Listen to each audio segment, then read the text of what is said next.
Coucou les lecteurs et les lectrices, j'espère que vous allez bien. On se retrouve aujourd'hui pour une vidéo un peu spéciale puisque c'est l'un d'entre vous qui me l'a demandé. Et donc aujourd'hui on se retrouve pour que je vous fasse mon classement des différents Twisted Tales sortis en France. Pour ceux qui ne connaîtraient pas la saga Twisted Tales, c'est simple, c'est une réécriture des dessins animés Disney avec un détail qui a été changé. Par exemple, et si Aladdin n'avait pas trouvé la lampe magique, ou encore, et si Wendy s'était rendue au pays imaginaire avec le capitaine Crochet. En France, actuellement, il existe 13 romans dans la catégorie Twisted Tales. Un 14e est prévu pour la fin d'année et portera sur l'univers de Pinocchio. Et aux États-Unis et en Angleterre, un est prévu pour cette année et sera sur Merlin l'Enchanteur. En plus d'une anthologie, où vous retrouverez les différents auteurs des différents Twisted Tales qui ont déjà été écrits, qui ont réécrit une petite histoire tirée donc de différents dessins animés Disney, tels que La Planète au Trésor, Ratatouille et autres. Donc ça, on les attendra j'imagine en France pour 2024, donc je les rajouterai à ma sélection plus tard. Je vous referai une vidéo où je vous en parlerai, bref ça on verra au moment voulu. Aujourd'hui je vais juste vous classer les 13 qui sont sortis en France. Avant de commencer, je vous mets juste ici le classement donc des Twisted Tales sur Livre Addict, comme ça vous avez une idée plus générale de ce que les gens ont apprécié et autres.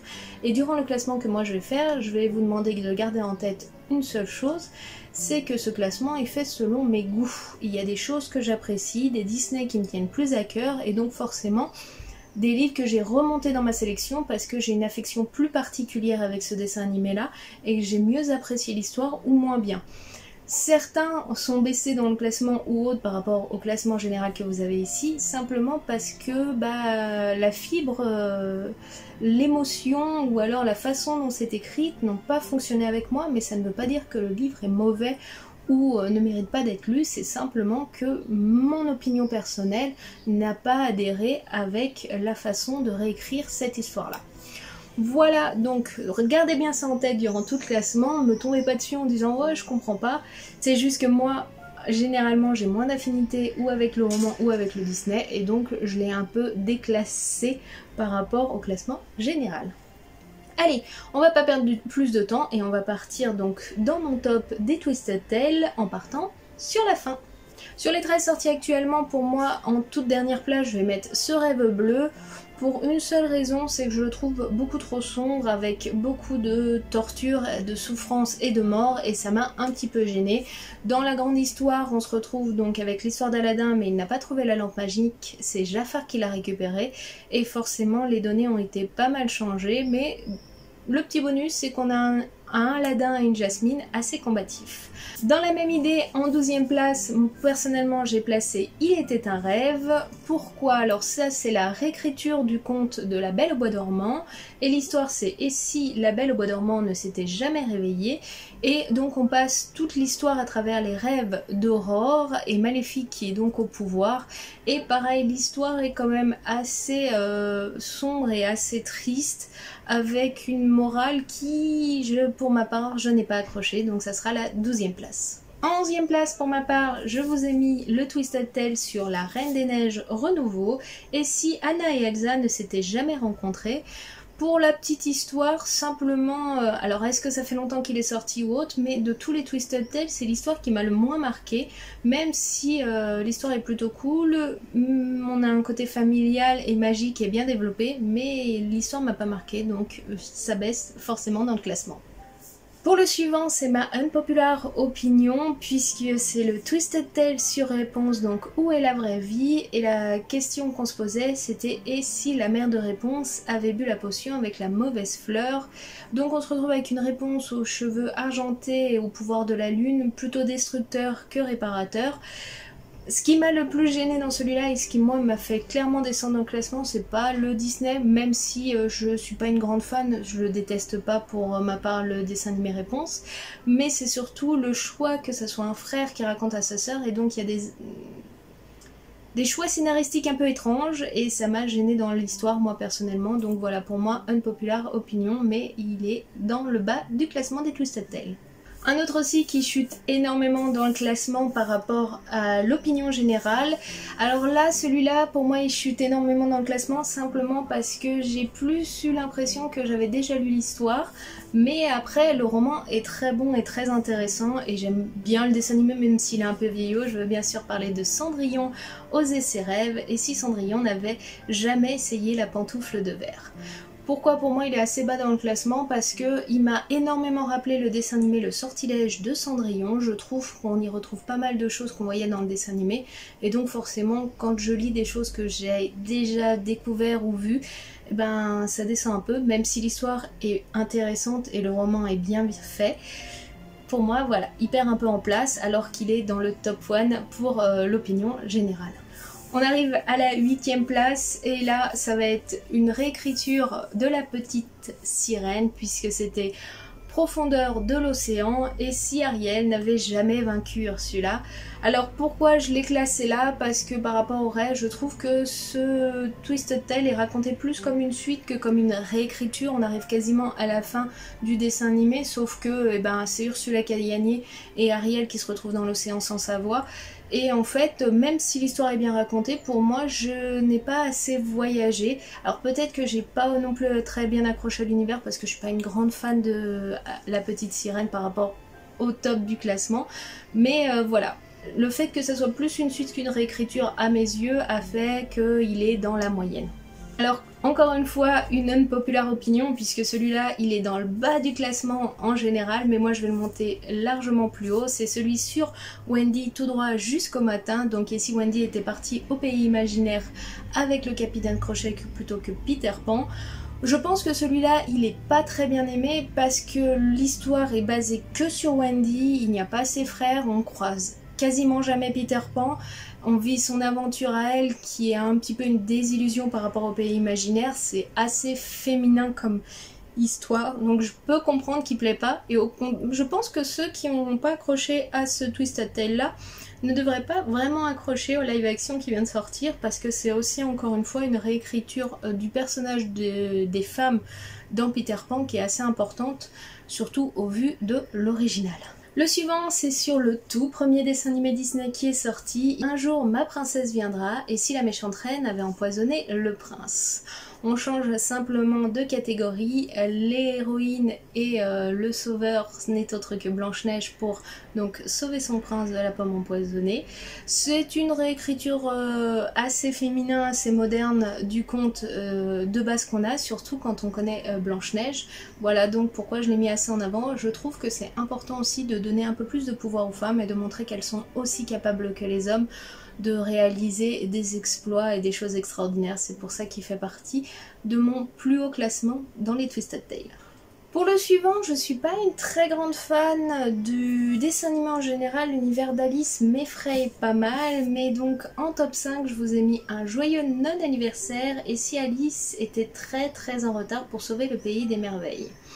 Je l'ai mis ici parce que j'aime bien le développement autour du personnage du Cheshire Cat.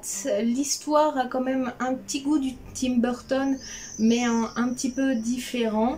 Il est peut-être classé un petit peu haut, mais comme en fait je déteste réellement le dessin animé Alice au Pays des Merveilles ne me frappait pas, et que ce roman-là m'a énormément plu, je trouve qu'il mérite des petits points bonus. Alors lui c'est peut-être aussi parce qu'il est récent et autres et que j'ai vraiment apprécié autant le dessin animé que l'histoire qui est développée là. J'aime beaucoup le personnage de Tiana, comment il est développé, et surtout celui de Naveen qui a un côté un petit peu plus développé que dans le dessin animé, un petit peu moins juste prince, un peu capricieux, prétentieux, et juste un jeune homme qui veut s'accomplir. Donc voilà pourquoi celui-ci fait partie de mon top 4 des Twisted Tale. On arrive très rapidement au bout de mon top dans le classement des Twisted Tale et le suivant, donc mon top 3, ce n'est autre que donc Histoire éternelle et si la mère de Belle avait maudit la bête. On part dans l'idée donc de Belle qui serait la fille de l'enchanteresse. On a une écriture vraiment très complète de avant l'histoire La Belle et la Bête et après le développement, et surtout une histoire qui est vraiment complètement différente de celle du dessin animé, même si on garde les grandes lignes, l'enchantement, le château, les personnages et autres. Le seul petit bémol pour moi, celui-là, mais je le mets dans le top 3 parce que c'est vraiment pour moi celui qui incarne le plus l'essence d'un Twisted Tale, mais le petit bémol c'est la fin ouverte qui me laisse un petit peu sur notre faim. Le suivant, je vais juste vous l'afficher juste ici parce que je l'ai plus dans ma collection, je l'ai offert à l'un d'entre vous lors d'un concours.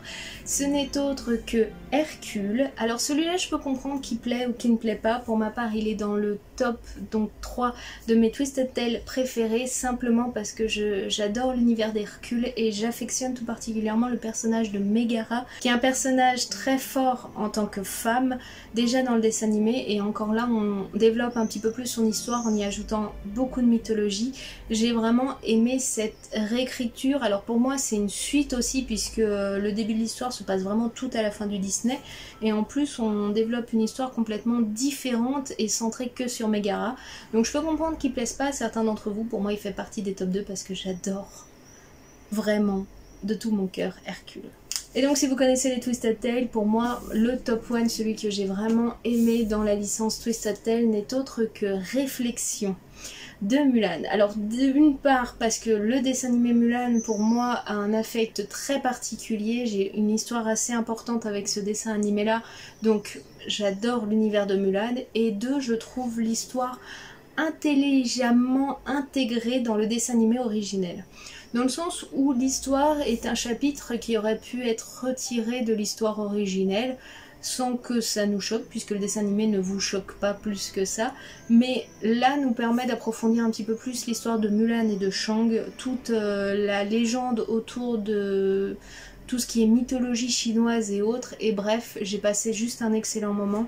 J'ai aimé le développement de la relation entre nos deux personnages malgré le secret de Mulan qui est assez pesant et important, et surtout tout ce qu'elle essaye de faire pour rendre honneur à son pays, à sa famille et à tous ceux qu'elle aime sans blesser justement d'autres personnes au passage. Bref, pour moi c'est mon chouchou, c'est mon coup de cœur dans les Twisted Tales pour le moment parce que, comme je vous l'ai dit, j'ai une affection particulière avec le dessin animé et j'ai une affection particulière à la façon dont ce Twisted Tale là, donc et si Mulan avait dû voyager dans le monde des morts donc pour sauver Shang, que je trouve bien intégré par rapport aux histoires, puisqu'en fait on a juste rajouté, c'est une scène coupée du dessin animé original et c'est ça que j'adore. Donc je vous mets en haut là juste ici avant de terminer mon classement des différents Twisted Tales. Comme vous pouvez le voir, mon classement est quand même bien différent du classement original. Il y a des livres que j'apprécie plus que certains n'ont pas apprécié, mais comme je vous dis, le truc aussi avec les Twisted Tales, ça va être votre accroche par rapport aussi au dessin animé original, je pense. Personnellement, je trouve que dans l'ensemble, ils s'en sortent plutôt bien. Il y a des Twisted Tales beaucoup plus sombres que d'autres, donc comme je vous l'ai dit, celui sur Aladdin et La Belle au Bois dormant sont très très sombres. Celui sur La Princesse et la Grenouille, ou cette case-là, là, Un joyeux anniversaire, sont aussi pas mal un petit peu durs et par moments ils nous font vivre des émotions assez fortes. Après dans l'ensemble on retrouve quand même pas mal la base. Donc comme je vous l'ai dit, le top 1 c'est celui-ci. Pour moi il est un petit peu bas, simplement parce que je trouve que c'est simplement une réécriture du dessin animé Le Sortilège de Cendrillon. Mais c'est ainsi, et après les goûts et les couleurs ça se discute. Bref, vous, si vous avez lu les Twisted Tales en général, n'hésitez pas à me dire votre classement. Si vous les avez pas tous lus, me dire votre classement dans ceux que vous avez déjà lus et où vous vous placez par rapport au classement général ou par rapport à moi, ça peut être assez intéressant. Pour ma part, celui sur Pinocchio, j'ai un petit peu peur qu'on sorte de l'univers de Pinocchio puisqu'on va partir sur l'histoire de la Fée Bleue. Personnage quand même si c'est elle qui ramène à la vie Pinocchio, pour moi qui a très peu d'intérêt dans l'histoire. À voir comment c'est développé. Par contre celui sur Merlin l'Enchanteur ou alors l'anthologie, je les attends avec impatience, ça m'intéresse énormément.